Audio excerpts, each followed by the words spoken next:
Good evening, 49er faithful. Welcome to another episode of the live 49ers Mailbag. This is one of my favorite shows to do every single week. I just love when it's a solo show like this and it's just me interacting, having a dialogue with those here in the chat.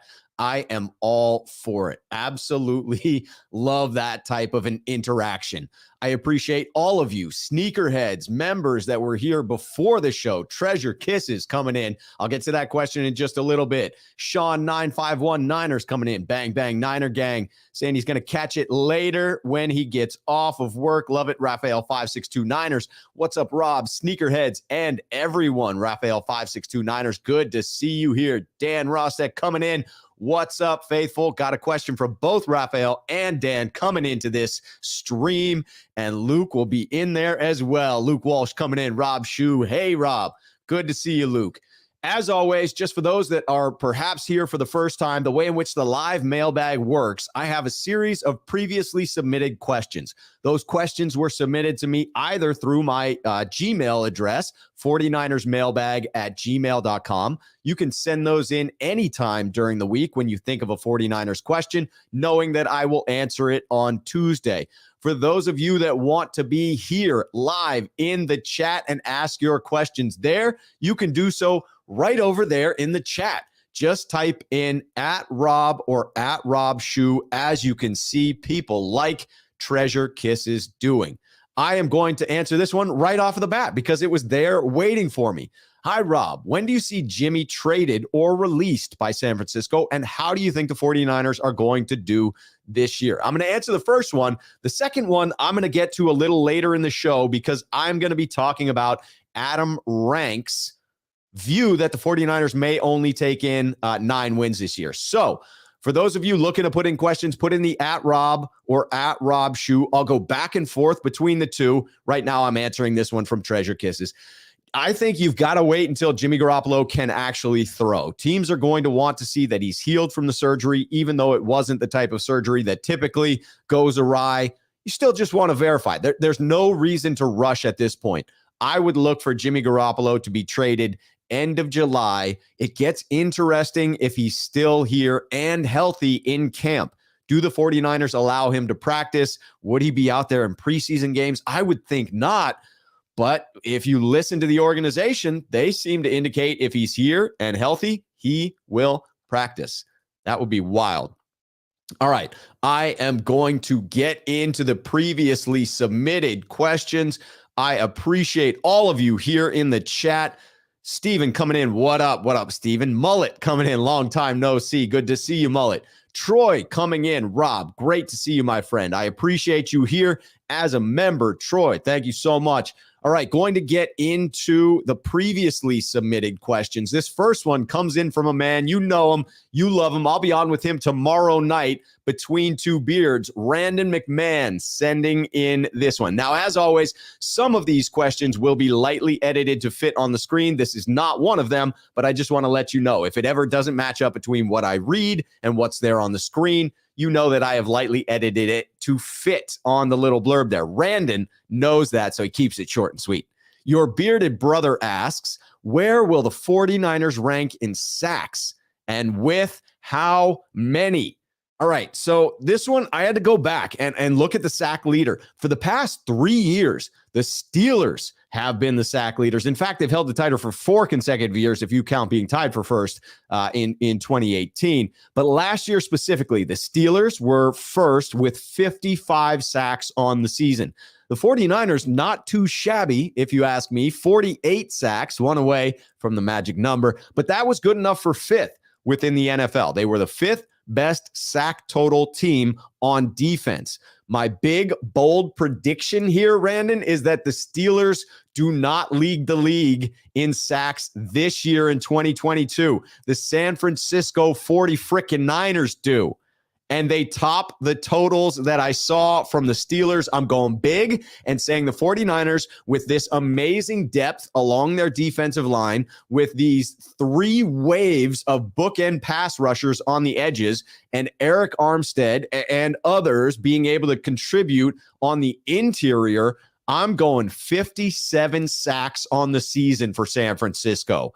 This line is absolutely stacked, and the corner situation is better than it was last year. This should be a recipe for an elite defense.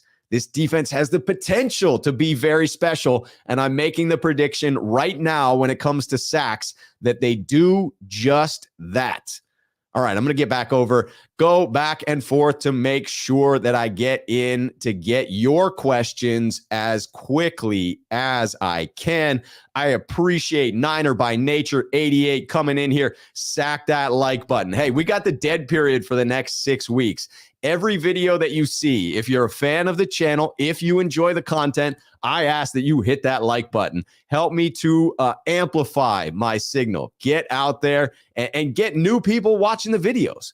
All right, Troy coming in here. Rob, I seen a talking head say we're going 9-8. I'm saying we go 11-6. Troy, I'm with you, and I'm going to get to this freaking topic in a little bit. I promise you that one. I think what you're referencing there is Adam Rank hitting that 9-8 mark. And I got a question specifically about it, and I am going to get to that in a little bit. The Sentinel coming in to say he's got 10-7 as our floor. I can't disagree with that. I can't disagree with that at all.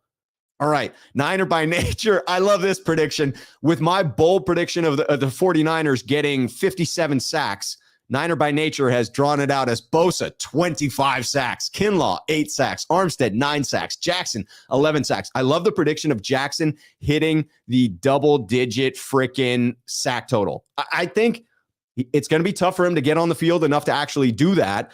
But if he can earn that third down pass rush specialist role that he had, that Aldon Smith claimed in his rookie year, where he only came on the field in obvious passing downs, but was able to rack up the sacks. Now, I'm not comparing the talent level of Aldon Smith to Drake Jackson, but if he can grab that frickin'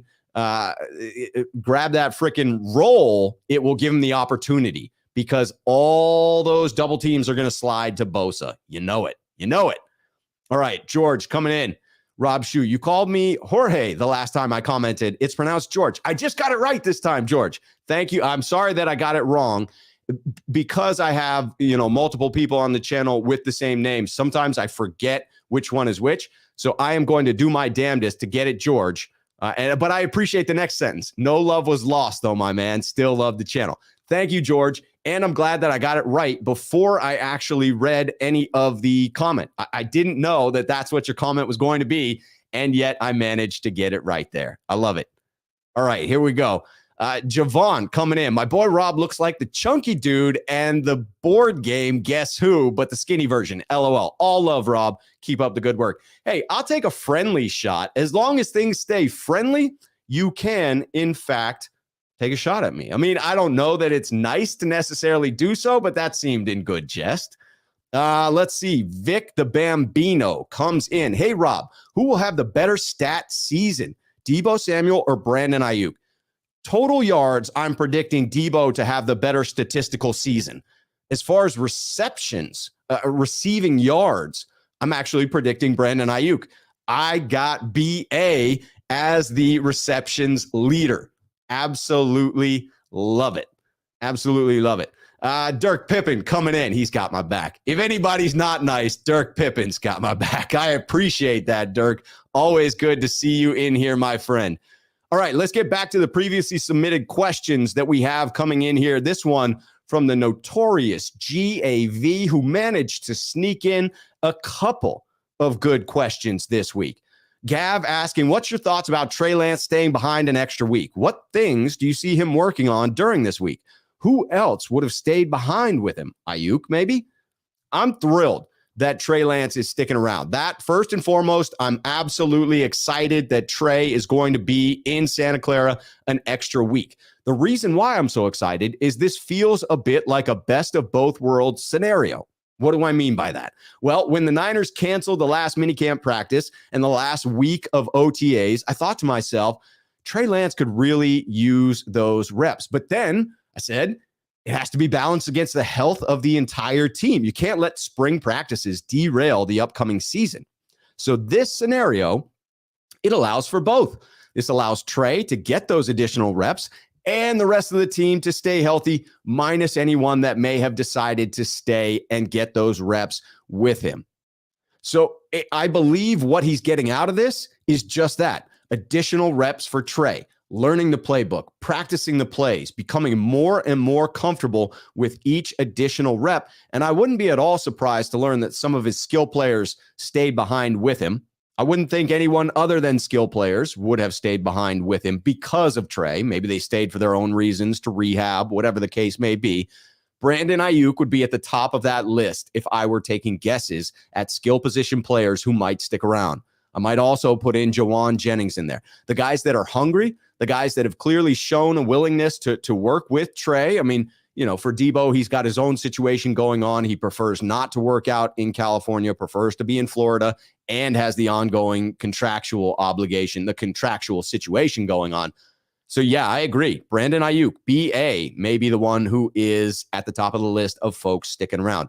All right, going for one more previously submitted question before I'm back into the chat. Don't forget to put in the @Rob or @RobShoe if you're asking those questions in the chat. This one coming in from Lukey W. Rob, do you think Lynch has a deal worked out that won't become official until Jimmy Garoppolo's off the payroll? JC Treader signing or player trade? I don't. And my short answer is I do not think there's anything in the works. My guess is that we, the 49ers, don't actually add anyone further in the preseason, barring an injury. That felt weird to say we, the 49ers. It's different to say we when talking about the 49ers and then to say the 49ers. We, the 49ers, implies I am the 49ers. And while I may think that, I don't believe they do. So, yes, I think that we may be done adding people, barring an injury. I could see a scenario where either J.C. Treader or Jaquiski Tartt is added, but that would be in a scenario where Brendel or Hufanga severely disappoint in preseason practices. I'm not anticipating that to be the case. Otherwise, I'd guess that the Niners hold off on moves until something in season. I do predict the Niners being prepared to be aggressive in season if and when Trey Lance confirms he is who they hope he is and who I hope that he is, who we all hope that he is. Once he confirms he's the man, now you push more chips into the middle of the table. The money that's available on the books from Jimmy Garoppolo's salary would give great flexibility in a midseason acquisition or a signing or a trade of any type. All right, I'm going to get back into the comments, and then I will be back to discuss Adam Rank's ranking of the 49ers and his prediction that they will go 9-8. That's the question I'm coming back to in the previously submitted questions. Going to get into your comments now. All right, looking here for the @RobShoe comments. Dylan coming in with the question, Rob Shoe, are you going on with Grant anymore? Dylan, I have that question. It came in twice on the previously submitted questions. I am absolutely going to get to that. I have it at the end of the show. I'm going to talk about it. I'm going to keep it short and sweet. M. Ramalho coming in. Rob Shoe, you put on a great show every time. Do you think anyone has a real shot to beat out Brendel? I will not be surprised if it becomes a true competition between Daniel Brunskill and Jake Brendel. However, my preference is that Brendel shows enough to lay claim to that center spot and thus allow Brunskill to remain at right guard where he played all of last season. It allows him the opportunity to continue to hold down that right guard spot. And honestly, I thought he did a very serviceable job there at the right guard spot. The fewer positions that we have to plug someone new in for, the better in my book. The better. All right, getting to the @RobShoe questions. Dylan got to that one already. Appreciate you putting him back in, though. All right, Bryant Culp coming in, sneakerhead here on the channel. Rob, great show as always. Who do you think will have a better season, Robbie or Mitch? Robbie is fighting with, Father Time, and Father Time is undefeated. He may take a little while to catch up, as is the case with Tom Brady. But even with Tom Brady, Father Time is going to win that frickin' battle at some point. It just seems Brady's holding him off more than anyone else can. Now, Robbie, I didn't see any fall off from him, but Mitch had a rough season. And so you could predict Mitch going into a contract year, trying to earn himself a second deal, might need to put up or shut up in this one. So I'm hoping we see a resurgence of Mitch Wishnowsky. Robbie's going to be consistent throughout, but I will look for Mitch to have the better season of the two. Yes, indeed. I see. Niner by Nature 88. Rob, beard fully loaded today. Much appreciated. Always will take the beard compliments. California 209ers. Rob, do you miss In-N-Out Burger? First of all, let me say we have two food questions that are, one of them is a part of another question later on. But I love that we have started this food trend, that now we work into the mailbag questions about food and about last time we had muscle cars. That gives me an opportunity to share the muscle car reference, California 209ers. You've just reminded me of this. I absolutely want to thank Ev Days for sending me this image that he did. A little addition to the GTO Judge that I put out there last time. He's got me in the cowboy hat, threw me into the 1970 GTO Judge in Orbit Orange. You know that thing's got a 455 cubic inch engine in there, rocking 500 foot-pounds of torque. I would be cruising that thing. So my thanks to Ev Days for creating that little graphic for me. It was over the weekend. I was dealing with all of this drama that seems to have played out, which I feel is unfortunate, but had me feeling down, if I'm being honest about it. And Ev sent that over. Honestly, I really appreciated it. Really meant something. As do all of the positive comments that I get from so many people here on the channel.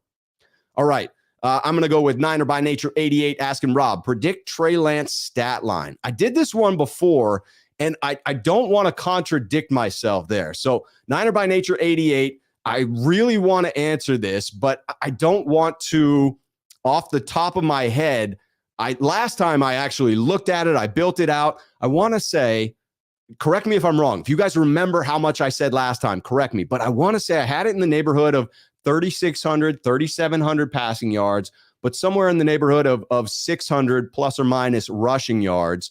And I predicted a very solid season. Overall, I think he will produce more yardage than Jimmy Garoppolo did. And in doing so, with this defense, I see it as a great chance for an elite season for the San Francisco 49ers. And if the trajectory of Trey Lance is trending upwards when we get to the end of the season, look out, postseason. Just look out. Notorious GAB is here in the comments with the great questions previously submitted, but has this one about the beard. What beard products do you use on that fabulous beard? You know, I'm a big Jack Black fan. They're a set of men's products that are sold through, their own website or Nordstrom, wherever you may please. And I definitely use their shampoo and conditioner on a regular basis. Don't need it so much up here, but definitely do here. The conditioner is key, and then beard oil. Religious beard oil usage. Again, Jack Black makes a phenomenal product. I couldn't recommend them enough. I reached out to them, Gav, to try and get them to sponsor the channel. Unfortunately, Jack Black does not offer any sponsorship deals. They do all of their own advertising. And that is that's unfortunate, because I think that we could have a great partnership and we could certainly sell a little bit of their frickin' product. I agree with Gav here. Ev Day's art is off the hook. Yes, it is. CJ Gray in the building. CJ, good to see you, my friend. Appreciate you being here. Appreciate everybody. Niner by Nature with another question off the cuff here. Rob, are you into anime? I'm not. Nothing against it. Absolutely nothing against it, but haven't gotten into anime. I probably drifted away from that scene a while back and then just haven't gotten back into it. But appreciate the question and definitely think the art is cool. Dylan coming in with a question at Rob Shue. I know this year hasn't started, but is there a big-time free agent you want to try and get next offseason with a quarterback on a rookie contract? Might be too soon. It is a little too soon in that I don't know who's going to be the free agents next year. That's going to be tough. I will say this year, I still have my eyes on OBJ. It still seems like he may wait and sign once he's healthy to maximize the amount of money that he might earn. Also, put himself in the best position to end up on a Super Bowl type roster. You know me, I believe the 49ers are that team. So I could see them going after OBJ this year, but I'll be interested to see if, in fact, they will sign anybody big next year. We should have money rolling over from Jimmy Garoppolo, clearing up $25.2 million when he's finally traded or released, unless we have to eat some of that salary. And if that money is not spent this year, it does roll over. So, yeah, I think the 49ers will be in play for some bigger free agents next offseason. And I believe that they were a bit hesitant to push their chips into the center of the table this offseason until they were certain of what they had in Trey Lance. I think they'll be certain of what they have in Trey Lance and will therefore make bigger moves next offseason, which we all want to see. All want to see. Legs Gaming. Rob, are you going to the home opening? No, but I am going to try to get to the opener against Chicago in Chicago. And if we ever are at the same event, happy to meet up. I am always a fan of meeting up with anybody that I have met through the channel. Fellow 49er faithful, I dig hanging out with other Niner fans. Yes. Ooh, let's see. CJ, are you going to Chicago? You going to be in row 3? I mean, I'm jealous already jealous. Notorious Gav coming in, GAV. Can we get a live show from the Candlestick seats, please? Could you make that work? I could make that work. It would be tough to get this set up with this camera out there. I can go back to old school, little lower definition for that show. Absolutely can sit in the seats, but it would be tough to drag those seats in here or bring this setup out there. All right, I'm going back to a previously submitted question. I will be back to your chat questions very soon. If you're putting them in the chat, just remember to hit me with @Rob or @RobShoe as you see the notorious GAV doing here. Very excited to keep the dialogue going. Here are some of the previously submitted questions. This one, as I said, is about Adam Rank's ranking or our win-loss record. This one comes in from Raphael. Raphael says, what is your take on Adam Rank's 49ers 2022 season prediction of 9-8? I see the Niners winning 10 games and beating the Bears. It feels like a low number in my mind. I mean, 9-8 is not terrible, but it's not great for a team this stacked. The Chicago pick in particular feels like a homer pick. Now, let's clarify the fact that I am a fan. Absolutely a Niner faithful through and through. Therefore, you could argue that I have a biased opinion myself, but I have the 49ers at 11 wins, and I feel like I'm being conservative there. I went through that exercise with Jack Hammer of the Santa Rosa Press-Democrat. He came out with either 13 or 14 wins on the season, and so 11 felt very safe. Chicago seems like one of the weaker teams in the NFC, so I definitely see that as a win for the San Francisco 49ers, a loss for Chicago. Rank also has us losing to the Carolina Panthers.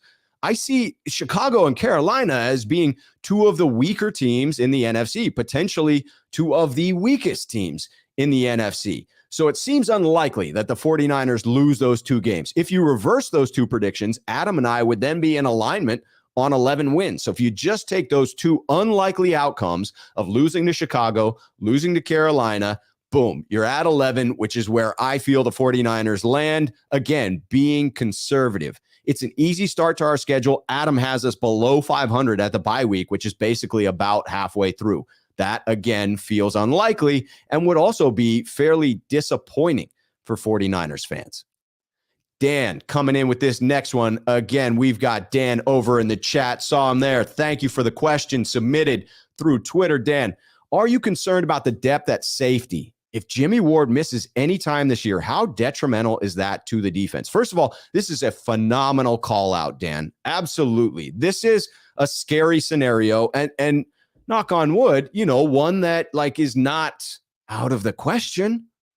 Regardless of how optimistic the 49ers seem to be about Talanoa Hufanga, it still feels like a question mark there. It's still someone who needs to take the next step at their position. I'm far more comfortable with Hufanga out there because he's paired with a very savvy veteran in Jimmy Ward.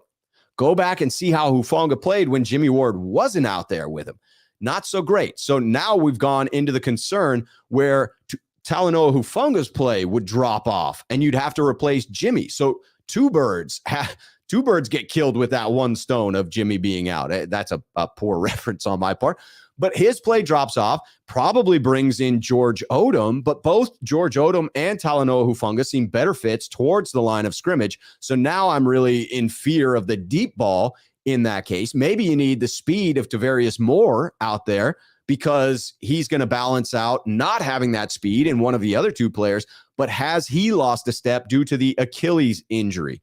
It seems like a shaky scenario in best case.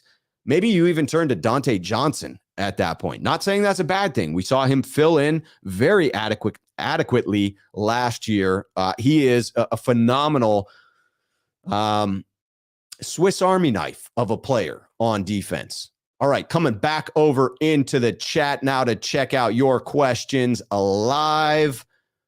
Adam is, it's a shot, but he did get it wrong. He's talking about our Niners and he gets it wrong. So that is who it is. I'm going to allow a shot at Adam Rank. Brian coming in. Rob, do you think there's a chance the Niners want to see Debo perform at a high level one more season? No, I don't think Debo would honor that request. Okay, maybe that's hyperbole. That's me believing that Debo might sit out, and that's a loss of, $4 million. He's probably not going to do that. I don't think the 49ers are willing to make Debo as upset as it would make him not to give him a contract this offseason.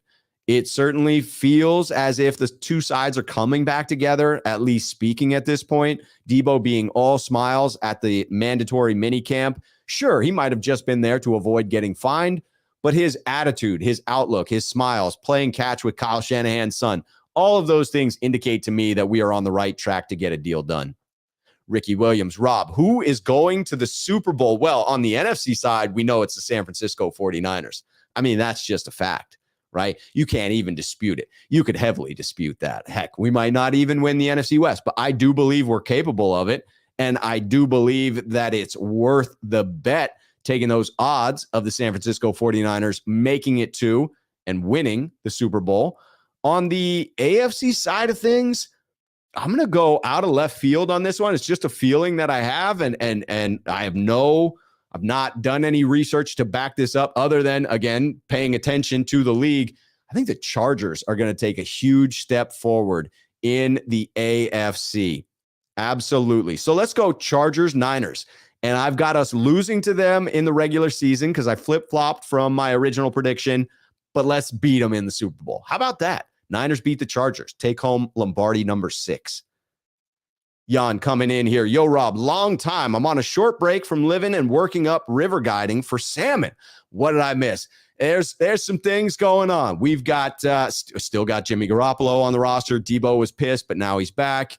The team looks pretty stacked, although many fans are upset that we didn't get any notable free agents. Invested a hell of a lot in special teams. Feels like the deepest team I have seen the 49ers put together in recent memory. Certainly any time in the 2000s that I can think of, but we shall see.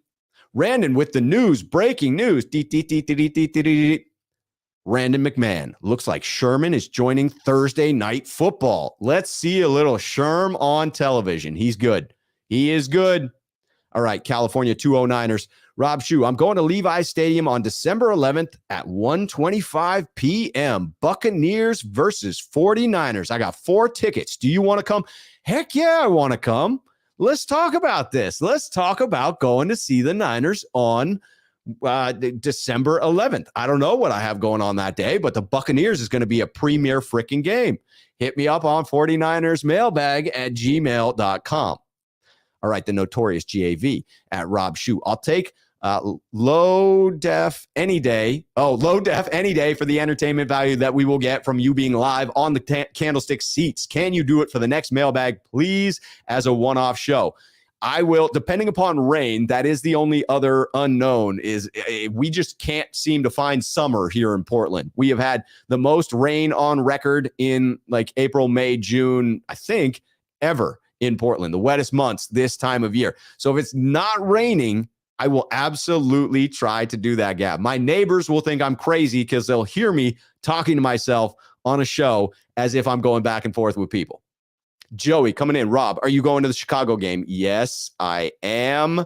Dirk, preseason Packer game is going to be lit. Just saying, Dirk. We may have to put a little wager on that preseason Packer game, almost like flipping a coin because it's preseason and you never know who's going to get to play and who's going to get benched. But that feels like a little bit of a, fun thing to do between old buddies. What do you say, Dirk? What do you say?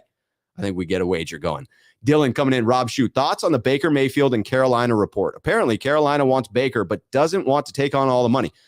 I haven't directly read that report, but it does apply to the San Francisco 49ers in two reasons. One, it would take up a landing spot for Jimmy Garoppolo. Carolina seems to be one of the few remaining teams that might just get desperate enough without an injury to reach out and grab one of the remaining quarterbacks. It would be a real shame if they chose Baker over Jimmy G. But where this does come into play again is the 49ers potentially having to eat some of Jimmy's salary in attempting to trade him away to another team.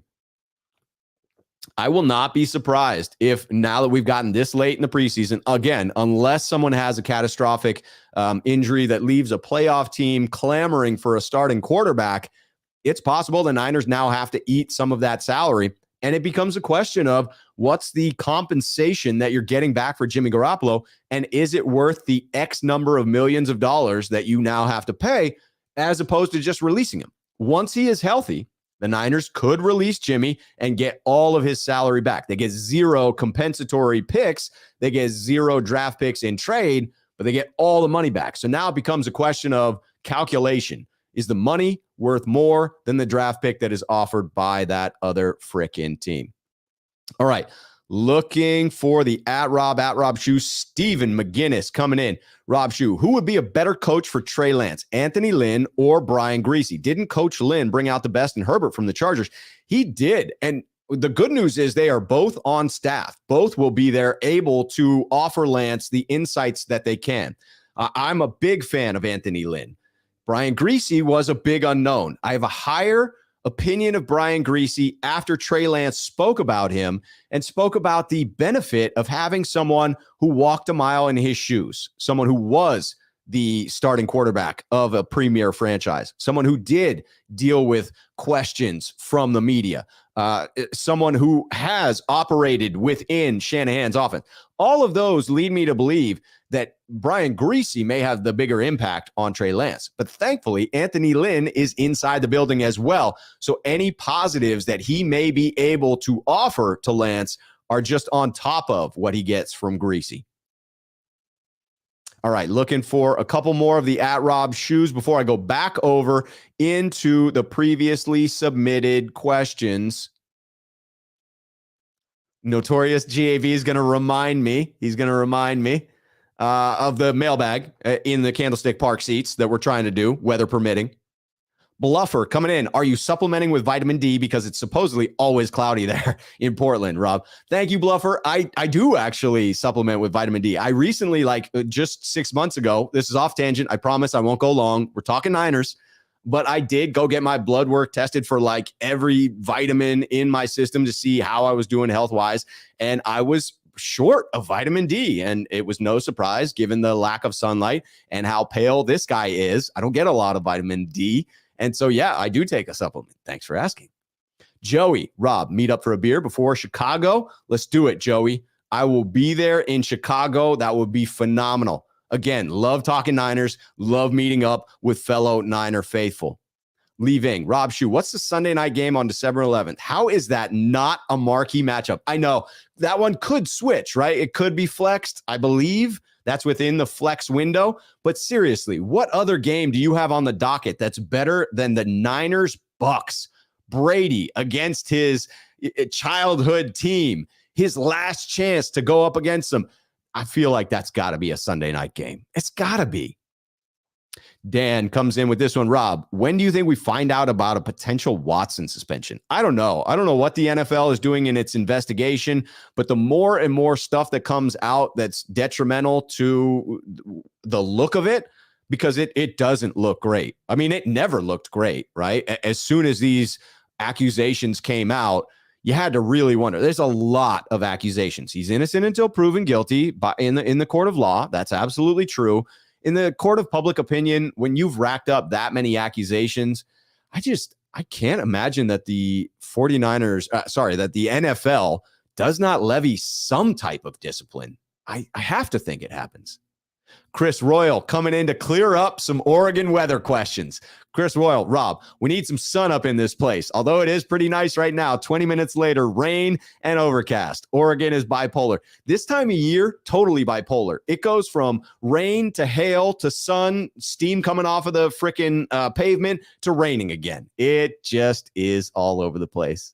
And yes, it is a weather report and 49ers show, apparently, and the Food Network, all wrapped into one. It just means that you don't have to go to any other channels to get information. You can cover your 49ers news here. You can get ideas on delicious food to eat. You can hear a little bit about 70s muscle cars and late 60s, 70s muscle cars, and get a weather update. It's phenomenal. Absolutely phenomenal. I'm going back to a 49ers topic because of that suggestion. This one comes in from the notorious GAV. All right, this one I think I may have abbreviated. Yes, I'm reading the full one. First, I'll read the abbreviated one, then the full one, Gav. Here's the abbreviated one. Kyle Juszczyk is in his 9th season in the league. Does this qualify him for the title Uncle Juice? Should the players look up to him for leadership this season to fill any void? Here's the original question. Kyle Juszczyk is in his 9th season in the league. Does this qualify him for the title Uncle Juice? Should the players look up to him for leadership this season? And will he replace the void the likes of Mac and Sanu left in the locker room? Hashtag Captain Juice or we riot. Hashtag Uncle Juice. Coming in from the notorious GAV. First of all, yes, Juice deserves the respect of the captain patch, in my opinion. I'm just putting that out there. And Gav is doing phenomenal work out there, making the case for Juice as captain, putting out a regular content until Juice is made captain. I'd imagine he's already one of the voices in the locker room that's viewed as a leader. If he's not, he certainly should be.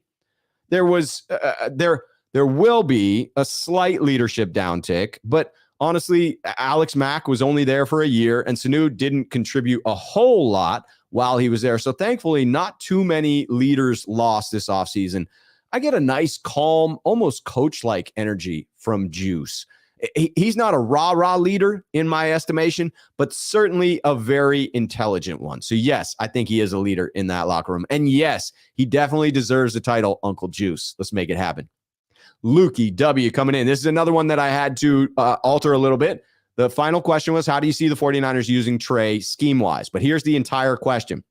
I'm hoping Shanahan avoids frequent designed quarterback runs and read option plays. I'd like to see Trey Lance run the regular offense, a little more running and scrambles that punish undisciplined pass rush lanes. How do you see the 49ers using Trey scheme-wise? Lukey, you and I are in alignment on this one, and I hope Coach is as well. Some out there see a whole new look to this offense. That's not my guess about the evolution of Trey under center. I see this much more as a John Elway type of situation, acknowledging wholeheartedly that Trey is not an established quarterback, and I'm not comparing the two. I am not comparing Trey Lance to John Elway, but I believe that's what Shanahan would want, someone who can operate the entire offense from inside the pocket and push the ball all over the field. Then create additional stress for the defense through the use of his legs, primarily as you described, making defenses pay for being overly aggressive in specific pass rush situations. I truly hope that this offense looks familiar to what we've seen the past few years, just with additions to it. More pushing the ball down the field and outside the boundaries, making defenses pay with his legs when the opportunity is there, but not as a first option most of the time. All right, we've got a food question that I'm going to get to quickly before we get back to your questions in the chat. And I do want to know your answers to this as well. Thanos has come in. What are your favorite pizza toppings? No Niners question, just food. That's how popular the food segment has gotten. First, let me say that I like most pizza. Almost can't go wrong. Even a bad pizza is still pizza after all. That's a universal truth. My go-to lately has been pepperoni and mushroom. I love it. I do love a little bit of a Detroit-style pizza. I love a New York-style pizza. I love a Chicago deep dish-style pizza. I love all types of pizzas. All-time favorite, probably pepperoni, green bell pepper, white onions. Also love pepperoni and pineapple as a change-up. I know that is controversial a little bit. I always am willing to try new pizza toppings. So if you've got something that you're throwing into the chat right now, I'm all about it. I want to know what some of your favorite toppings are here in the chat. All right, I'm going to get to the next Niners question, I promise, in just a moment from the previously submitted list. But I'm getting back over to your comments here in the chat to talk about what it is you want to know. All right. Tony, two-tone Niner faithful coming in. Rob Shue at plus 150. Houston actually best odds to trade for Jimmy, followed by Detroit and Carolina at plus 300 with the Seahawks right behind at plus 350. Who would I bet on? Out of that list, I still am going for Carolina right now. I don't believe that the Niners, even though it is Jimmy Garoppolo and not an elite level quarterback, I don't think they would trade them willingly to the Seahawks. Detroit has so much money tied up in their current situation. You could argue the same for Carolina, however. Houston, I just don't necessarily get the sense that they're in a win now mode, and they have Davis Mills, who I really want to see more of. So of those teams, I still have my eye on Carolina. All right, let's talk Celts Chronicles coming in. Rob, I just made a video on my top 5 hardest hitters in 49ers history. Who's your hardest hitters in 49ers history? Number 1 is the only one I can answer without looking it up. Maybe I'll give number 2, but I can't say he would be number 2. I'll give another one that would be on my top 5. But number 1, Ronnie Lott. Ronnie Lott. If he's not number 1 on everybody's list, then I would like to see who is. I'm not saying I can't be wrong about that. There's a lot of research that would go into a list like that. So I'd be interested to hear yours, Celts Chronicles. I would have Ronnie Lott at the top, and Tim McDonald would be on that list as well. Hell, Dante Whitner might have to make the top 5 because of that lick alone that he laid on. Was that Deuce McAllister? Who was it that he laid out in the Saints playoff game in 2011? Changed the freaking momentum of that game. Hit, knocked him out, fumble. I mean, that was phenomenal. That was phenomenal. Joey Nichols is coming in to say, hey, deal, before the Chicago game, we're meeting up for Chicago. All right, Notorious GAV, Tom Rathman or Kyle Juszczyk, who's better in their prime? Oh, damn. I hate comparisons like that because my childhood favorite fullback would have been Rathman. William Bar-None Floyd was another favorite of mine during the 90s. Juice, oh, that's tough. As an overall athlete, I'll take it in that direction. As an overall athlete, I'm going with Kyle Juszczyk. If you go pass blocker or short yardage situation, I might have to change that answer. Right now, overall athlete, I'm taking Juice. Luke Walsh, Rob Shue, could the Watson situation make the Browns hang on to Mayfield this season, increasing trade demand for Garoppolo? It could, or they let go of Mayfield and need to bring someone else in. Either way, the Browns could make it interesting in the Jimmy Garoppolo sweepstakes. Troy coming in with this muscle car reference. I'm always there. 69 Camaro SS, my dream car. Celts Chronicles 67 Camaro, always been my dream car since I had the Hot Wheel as a kid. Yes, you got to go back to those childhood freaking loves for those cars. I'm telling you.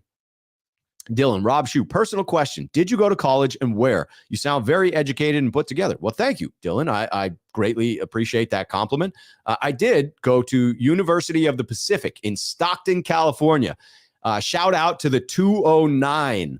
Yes, did, but didn't graduate right away. I was sort of your college dropout over and over again. It took me a while to actually have the patience to sit through classes. I did not enjoy going to class, but I did enjoy the knowledge that I gained from it. I appreciate you with the kind words there.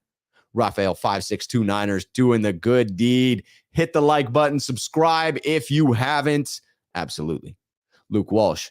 Rob Shue, I'm hoping Trey avoids early career injuries like RG3. Yes, that's why I do not want those designed runs in there all the time. I'm telling you. Dirk asking, have I been watching any greasy film? I haven't, but that's a great suggestion. We got a lot of time in these 6 weeks that are down. And yes, I will take that and get into that. I need to catch up a little bit. I need to catch up. Chris is talking about the 69 Chevelle. Yes, I'm with it. All right, scrolling down. Dirk Pippen, Rob Shue. Rod Smith had huge years under Greasy, and he deserves to be Hall of Fame to many. So that is the guy who threw to him.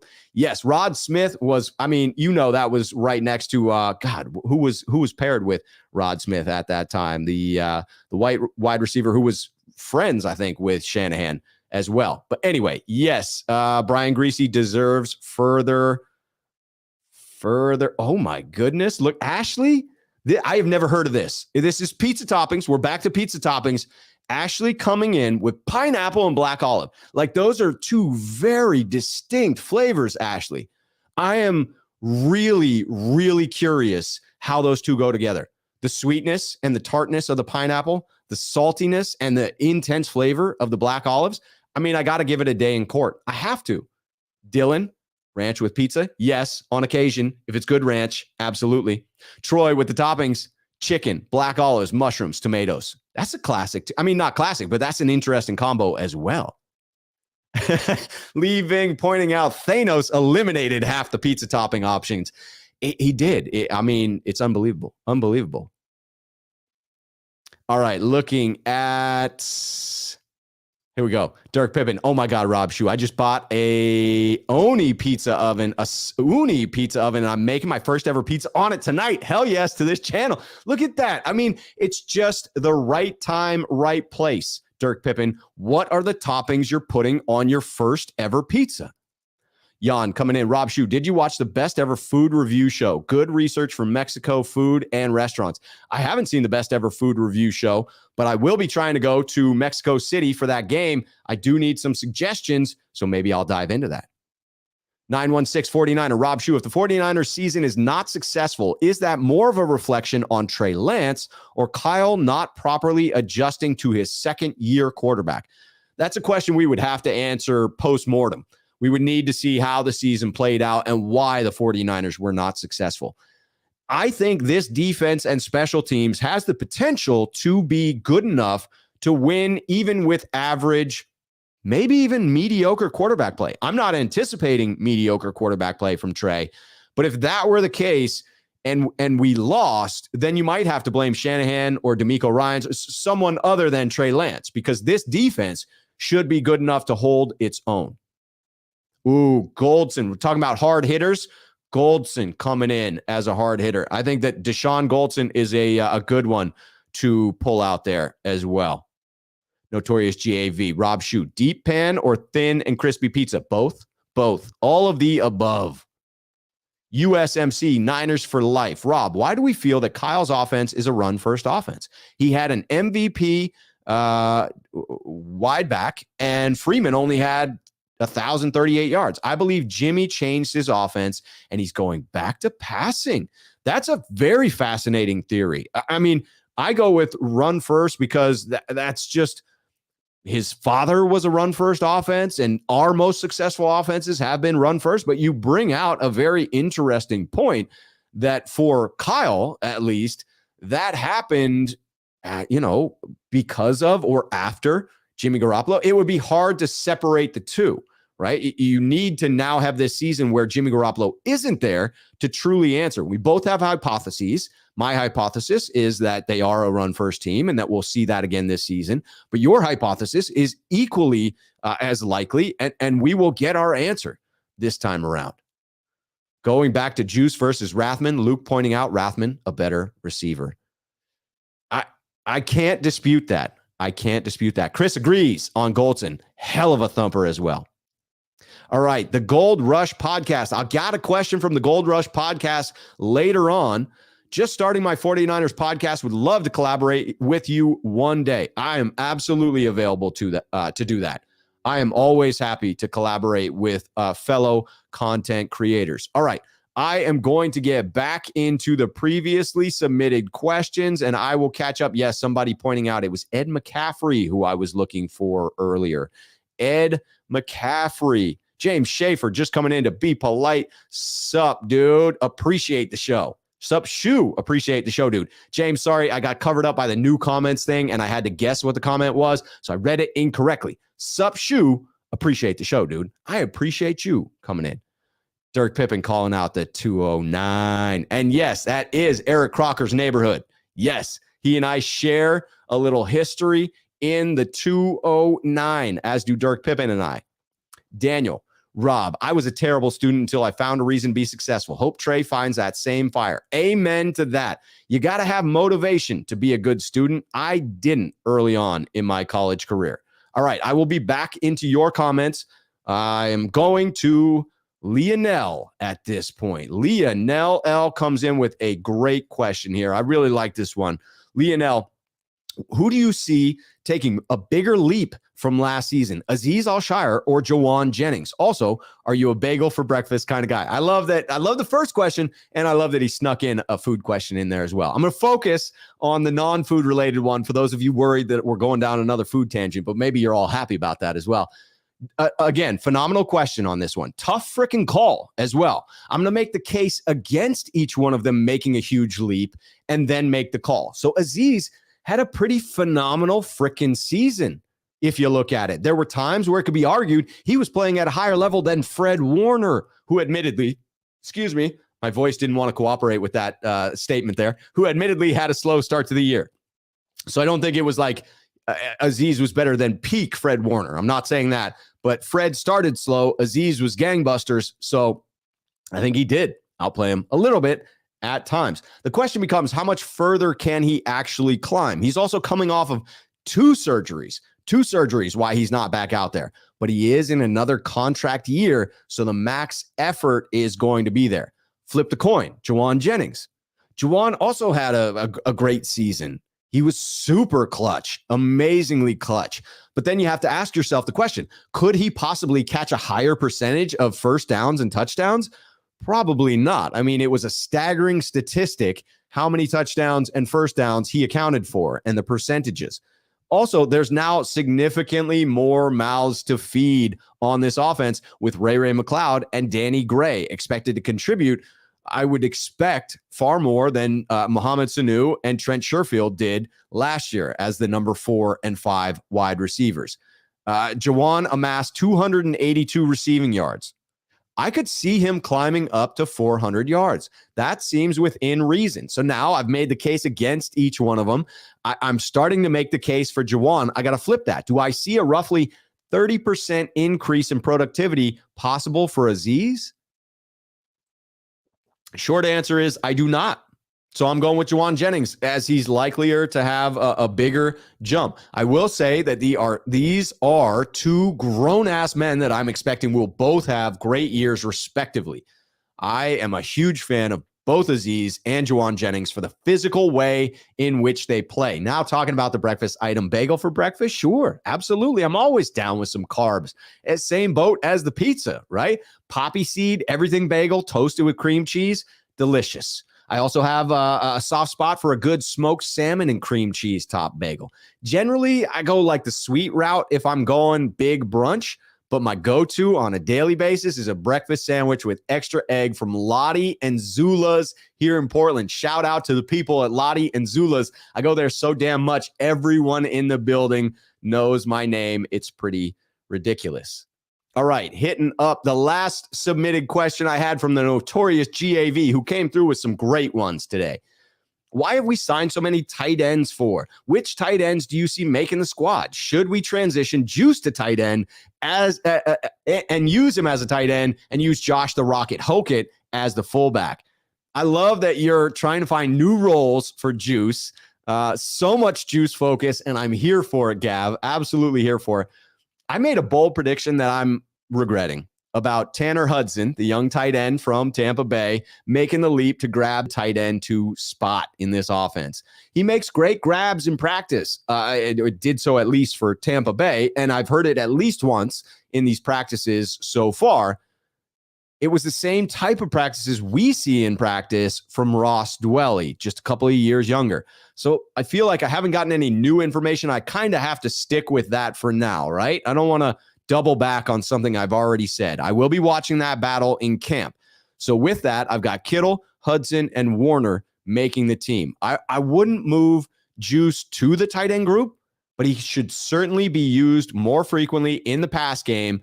I want to be able to dispute that comment earlier about the difference between Rathman and Juice as far as pass catching goes. I want Juice to be able to prove he's a very capable pass catcher. Now that we can take those deep shots with a little more confidence, it makes me want to see Juice out there catching passes even more. He was already the 4th leading receiver on the team last year, ahead of Jawan Jennings, behind only Debo, Kittle, and Brandon Ayuk. I'm not sure that he's going to end up 4th again, but I could see an uptick in his yards from 296 last season. I think we could see a little bit more from Juice. All right, I got one more previously submitted question coming up, but I want to get to your questions first before I do, because I love having the interaction right here in the chat. All right, looking for those at Rob and at Rob Shoe comments. Scrolling through. Jovan coming on. Rob Shoe. I'm a Niners fan living in Seattle. Ooh, that's rough. This year, I believe we sweep them, and I'll be there. Who's your top 5 Niners of all time? Mine's Owens, Rice, Willis, Montana, and Young. This would be off the cuff, so I'm hesitant to do that. I am acknowledging this is off the cuff. This is not a final list of top 5. The ones that I know have to be on there are Montana, Rice, Ronnie Lott, Frank Gore. I feel like Steve Young. I feel like that's my 5. But again, I would really need to go through and make a list and feel like I wasn't leaving somebody off of there. But most of them are from my original love affair with the 49ers that started in the mid-'80s, carried through the 90s, and obviously became an obsession at some point, leading me to actually have my own show on the San Francisco 40 frickin' Niners. But we would need to go through the long list of greats that we have had to make sure I wasn't missing out on somebody. All right, Notorious GAV still here in the chat. Rob Shoe, did you watch the video edit I made of Carter Shanahan's throw to Debo? Thoughts on his throwing motion? I haven't. I need to do that. Notorious GAV, will you send me the link at 49ersmailbag@gmail.com? I really do want to see that. That would be amusing. I'm telling you. Yes, Richard also pointing out it was Easy Ed McCaffrey, who I could not remember earlier. Luke Walsh pointing out the 69 Chevelle is one of the top 5 Rincon Valley menacing vehicles of all time. I'm here for the muscle car segment. I absolutely love it. Ron Shipman says, no bad pizza. How about applesauce on hella dry school lunch pizza? I'm there for it, Ron. I mean, pizza day at school, you can't tell me, even though it was terrible pizza, that we didn't look forward to that pizza. We did. I did see that now Little Caesars is the official pizza of the NFL. Step down, I'd say. I mean, nothing against, I'm not taking shots at Little Caesars. It's there for a price point, no doubt. But I feel like Pizza Hut's stuffed crust pizza probably beats out the current sponsor, Little Caesars. Russell James coming in. Rob Shoe, I'm thinking of Danny Gray, but how much do you think the Niners' outlook is weakened by injuries and re-injuries? Also, Kinlaw, Kittle, Ward, running backs in general, including half the running backs. Are injuries a concern, I think is your question there, Russell. They are, much like every year for the San Francisco 49ers. We had one season where we seemed to reset that injury bug that had caught us. I would really like to see that trend continue. A speed guy like Danny Gray, it does concern me. That one specifically, because you've seen it in the past with guys that aren't right in the preseason before their rookie campaign. Credit to Jennifer Lee Chan for pointing this out. Brandon Ayuk was never fully right during his rookie campaign, and that impacted his ability to produce. I hope that's not the case for Danny Gray. He has 6 weeks right now to rest and heal up. Hoping the 49ers also take advantage of the first couple weeks of preseason or camp if they need it to allow him to get right. Much more important for him to get right physically than to practice at this point. That would be my stance so that he can play the entire season. Lee Ving, Rob Shoe, defense seems built for a team with the lead. Maybe Kyle will open up the offense as Trey settles in. I would love that. Love that. Get a big lead and get after the pass rusher. Yes, please. Starco fan 212, sneakerhead here on the channel. Rob Shue, do you think the Deshaun Watson allegation is the reason why the Browns haven't traded Baker Mayfield yet? I believe that they haven't traded Baker Mayfield yet because they don't have to at this point. Until week 1 hits, his salary isn't guaranteed with the team. I should say, I don't know his contract situation. It may be all guaranteed money at this point anyway, but he certainly could be traded prior to the first. I think that, yeah, they probably are keeping their options open because of the Deshaun Watson allegations. I would. I mean, they just gave a lot of guaranteed money to a guy who has some serious allegations against him. You should have a backup plan. Randon McMahon, co-host of Between Two Beards. Rob, will Mitchell lead the Niners in rushing, or will Trey Sermon or TDP eat in more than we think? They did go out and draft another running back high. I'm going to go bold on this one and say TDP. I questioned the pick when we made it. I still question the pick and the value of the pick based on everything I read about where he was valued by other NFL talent evaluators. But I think he still could lead us in rushing yards and rushing attempts. And so I can't criticize the pick after that happens. I will have to eat my words like I eat pizza. Rick coming in. Rob, I will be flying to Chicago this Monday. What should I ask Jimmy G if I run into him? Jimmy, when are you going to be healthy? And would you take a pay cut to be traded? Please. Please. Ask him kindly and be nice. Look at this. Russell James. This one, I just got to throw it up there. Spam and eggs, spam on pizza, spam on toast, spam. Hey, how about spam musubi? I freaking love spam musubi.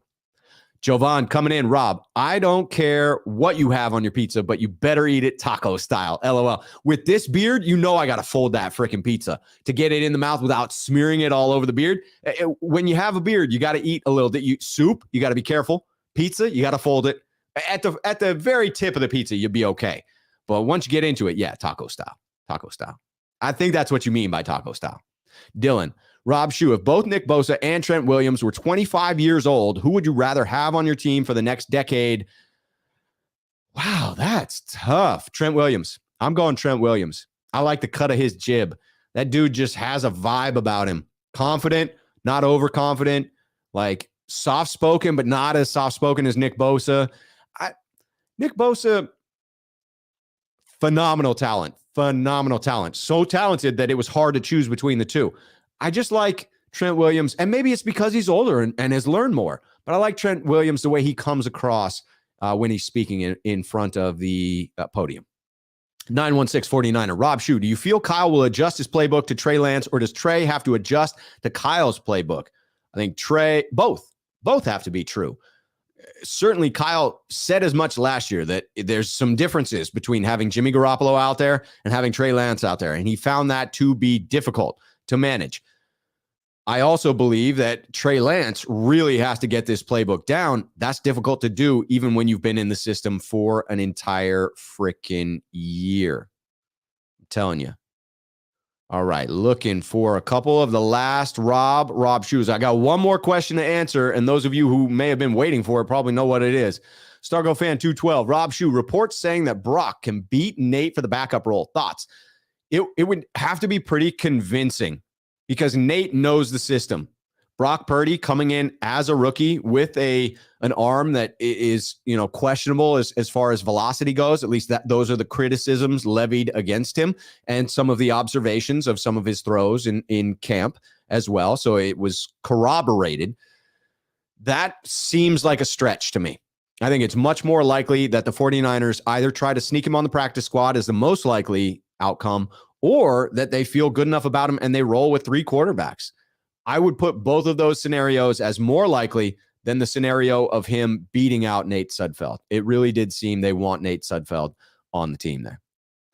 Joey Nichols coming in. Rob, what do you think about the idea of trying to trade Jimmy for a legit tight end 2 instead of a pick? Think about how much could be unlocked in this offense with another tight end who could both block and catch. I'm all for that, Joey. I love a player-for-player deal with Jimmy Garoppolo. It gets creative. It allows you to bring value back, potentially better value than you would if you're just seeking a pick. And tight end 2, The Niners have been looking for one of those for a long time, and probably with good reason. Kyle has some ideas about how he could utilize a second quality tight end. And I want to see it. I want to see it. Jerome talking about muscle cars. You know I'm here for it. Rob, I've always loved the 64 Corvette Stingray. Yes, beautiful car. I had a buddy who had a 69 Stingray. Man, with the six-pack on the top, phenomenal. Two by two carbs. Three 2x2 carbs. 3 2-barrel carbs is what I meant to say there. Leaving Little Caesars is just an edible box. I'm telling you. But it serves a purpose. It serves a purpose with the with the pizza. It's a specific type of pizza, specific price point. Come get some. Says yes. Spam musubi is legit. I agree. Starco fan 212. Rob Shue. Who has a better chance of getting traded, Baker or Jimmy? I think they both have a good chance of getting traded. I'm going to say Jimmy has the better chance because of all the drama there in Cleveland and maybe wanting to hold on to Baker in the meantime. I don't think there's any drama in SF about us wanting to hold on to Jimmy Garoppolo.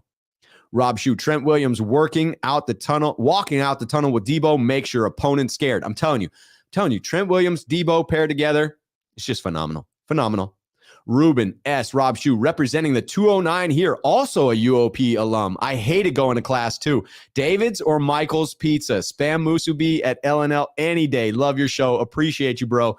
I gotta go with Michael's off the top of my head. I mean, I was there back in 1996 until the early 2000s. So this was a while ago. But yeah, I'm going Michael's there. Ashley Keating, clarification of the earlier pizza topping choices. Vegan now, but my favorite back in the day was pepperoni, pineapple, and black olive. You have me with pepperoni and pineapple, Ashley. I freaking love pepperoni and pineapple as a change-up. Again, throwing in the salty goodness of the black olives. This is very interesting. You've piqued my interest here. Growing up in the 60s, red Corvette was my dream car. I don't care about cars now, but Corvette is my dad's favorite, so I picked up on that. The Corvette is absolutely a beautiful. Dirk Pippin, an expert in all things 209, says, Rick, it's Michael's brother. It is Michael's Pizza, brother. Best pizza sandwich on earth. I don't know that I've had Michael's Pizza sandwich. Dirk, how did you not expose me to Michael's Pizza sandwich? Unbelievable. Ashley, also, I can't wait for the season so we can talk about the games and player progression as it goes. You rooting for Warriors yet? I am. I talked to my dad and my brother, and they're such big Warriors fans, and I want them to have a phenomenal experience in this series. I still would love for the games for it to go to Game 7, because who doesn't want to see a Game 7 between these two ferocious teams? But in Game 7, I will be rooting for the Warriors wholeheartedly because I want my dad and my brother to have a good outcome. Russell James, Rob Shue, regarding a certain recent dust-up, do you think players are susceptible to taunting? Like, can opponents get under their skin by quoting negative press and such? Yeah, Richard Sherman was great at taunting players. Watch Draymond Green talking about the Warriors. He is so good at getting underneath a player's skin. Just watch what he does with who was it that was walking with a ball and sat down on the bench, and Draymond followed him along. Jason Tatum, right? Walks with the ball after missing both free throws in the game last night and goes and sits on the bench, and Draymond follows him along, trying to grab the ball back, doing nothing to get himself a technical, but clearly getting in Jason Tatum's head, who just wanted to be in the zone. But no, Draymond was not having that. And I do think it actually adds up. Richard Sherman was great at it. Just watch it how Crabtree responds. Watch it how it made us all feel. God, I'm sorry I brought that up. The Gold Rush podcast. Rob, do you think Trey can be the best quarterback in our division in the next 3 years? Yeah, because by 3 years, Matthew Stafford may be retired. Kyler Murray, I think the jury's still out, and I don't know who's going to be starting for Seattle. I would give that a wholehearted yes.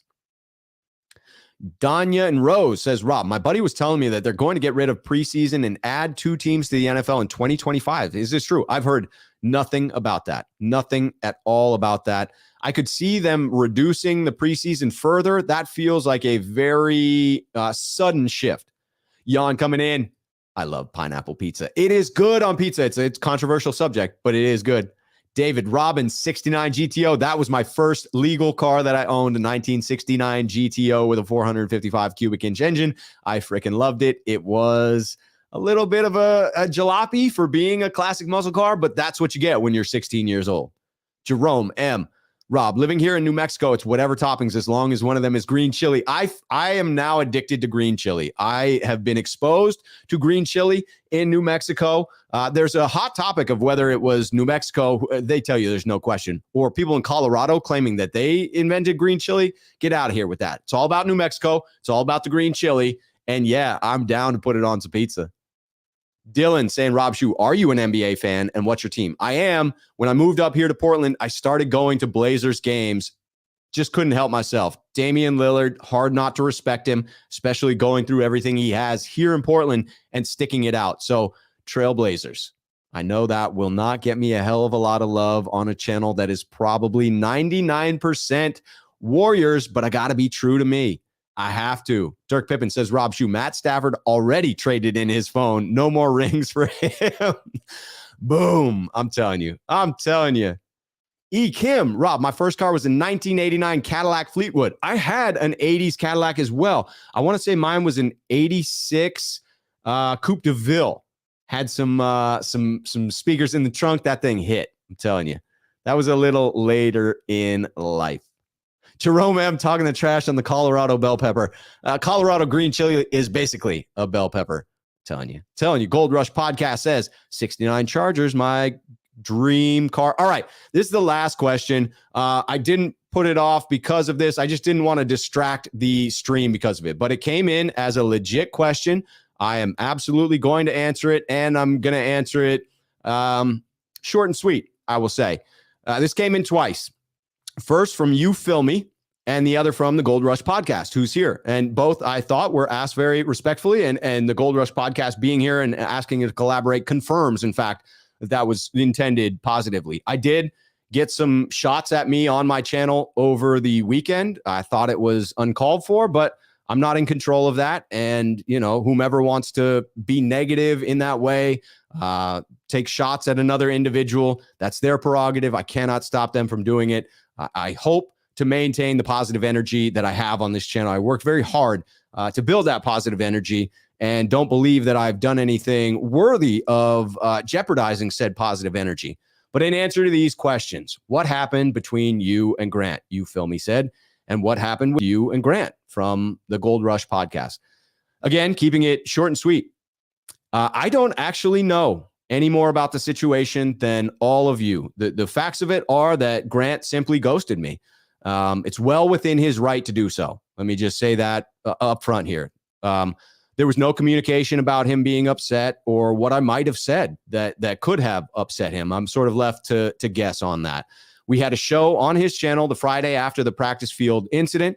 I had texted him the day prior to that show to make sure he was doing all right, just in general, just checking in on him because of all of the drama that was going on. Then before our live stream, we spoke on the phone, at which time I told him my general take on the situation and where I disagree with his approach. I thought it was in that communication where if he objected to any of the summary of what it was I thought of the situation, that he might tell me when we were speaking, or that he might reach out to me later. I would be happy to hear what specifically I said that he objected to. Off the top of my head, I don't regret anything I said on the matter. I am open to the idea that someone may point something out that I said or responded to in a comment that, if taken out of context and not taken with everything I said in totality, might look bad. I'm totally open to hearing that. I'm open to hearing that from Grant. But I felt that I was fair and balanced in my criticism and on the take in the situation overall. I really felt like I was not rude. I didn't think I was rude. I should say that. I have no hard feelings toward Grant. While I don't agree with the method he chose to end our collaboration, again, it's well within his rights to do so, and I harbor no ill will going forward. I'm not going to bash him on this channel. That's not my intent in answering this question, simply to put it out there. And so I hope that people will sort of honor that idea that this isn't a channel where I feel badly towards Grant, and therefore no one on this channel need feel badly. And I don't like the whole like team versus team. That's very much what it felt like in the attacks that were put into my comment section over the weekend. It very much felt like the toxic place that our country has drifted to, where if you're on one team and that team's against another team, then you've got to hate that other team. And I don't mean teams like football. I mean teams like political parties, or, you know, some of these other issues that come up where we feel like we have to be diametrically opposed. And if I support this person, well, I can't possibly support that person. I think that's unfortunate. But again, up to each individual to do as they please. I'm not trying to tell anyone how they should or should not act or react. I'm going to continue to call things as I see them, respectfully, now and in the future. So I think that's really all I have to say about it. If something else comes up that feels relevant, I will cover it. But you all know as much as I do. That's where it stands right now. I'm going to finish out and look in the comments now to close out with those of you here live in the chat. Jerome saying it was news to him. Yeah, I figured that might be the case with some. It would be their first time hearing it. Come get some. You were actually backing him up, though. I thought so. I did think so. I'll choose just not to put up those that, like, you know, imply Grant's done something wrong, just because I haven't spoken to him. And so I don't know, you know, where he's at with it. Like, so I'm not going to put words in his mouth, and I'm not going to bash him for it. And I agree with this. This is my stance that, like, you can be friends with someone, and I did call him my friend. I don't think will reciprocate that. Maybe never did, and that's fine. But I do believe friends can disagree and disagree respectfully, and that's okay. Like, that's why I went back on with him that day. Was, yes, I disagree with a small percentage of what he does. I think he's funny as hell in most of the times where he's, you know, criticizing someone. Every now and then, he'll latch on to one individual, as happened there. I'm going further into detail than I intended to there.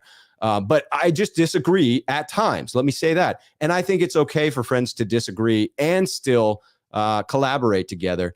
But that's okay. That's my view. It doesn't have to be other people's views. Troy coming in. You're a great, genuine guy, Rob. Thank you. I appreciate it. I do. James Schaefer. Rob, classy like always. Thank you. Thank you. Brian J. Glad you can act with maturity in class, Rob. I'm digging these. I mean, honestly, like over the weekend, it kind of did get me down. And so forgive me for putting up the compliments, because I kind of felt like I needed them. Taking the high road is a good thing. I agree. Notorious GAV. Rob rises above it. This is why I love you, my guy. Hey, Notorious GAV, you know you got a warm spot in my heart, man. It goes back a long time. We've had some good exchanges. A lot of good exchanges. Bay Mac, I don't know this question. Hey, Rob, do you have 66 barbers? I don't know what 66 barbers are, but I don't even have one barber at this point. I'm cutting my own hair because there's not much to cut up there. J10, Rob, don't trip. I appreciate that. I really do. And I will try not to. And try not to trip if there is the occasional negativity that comes my way. Because maybe some of it, maybe some criticism is deserved. Again, I'm not closing myself off to the possibility that I misspoke at some point. And maybe if someone pointed it out to me or showed me something out of context, I might say, shit, like that does look bad. I don't think that I did. I thought I spoke from the heart.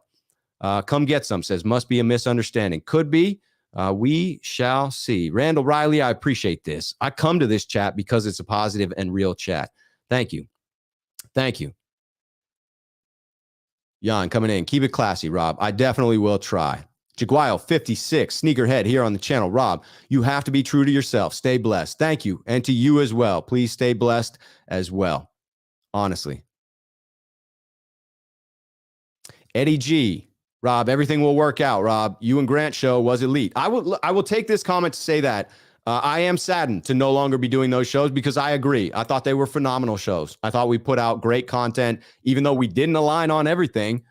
To me, that's where great content comes from. And I respect the fact that that's not up to me. And I don't know if I will. I do not know. Ashley Keating. Didn't realize that. Love Grant. You guys had a good thing. I hope that people can still support or not be negative to either of you. I agree that regardless of whether we ever collaborate again, I have no ill will towards Grant, nor do I wish anyone to stop following him, stop following his content, and would also welcome people to continue following me as they have. Chris Royal, you're an awesome individual, Rob. Your heart was in the right place, and it's okay to have your own opinions, period. Well said, Chris. I can't say it much better than that. I mean, that was, yeah, I thought it was heartfelt, and I definitely thought I was coming from the right place, and I do have my own opinions. Raphael 562 Niners, we all appreciate you, Rob. Thank you. Thank you. I'm not going to get into any specifics, but like I said earlier, you can rewind a little bit. I don't know any more than any of you do, so I really can't provide specifics.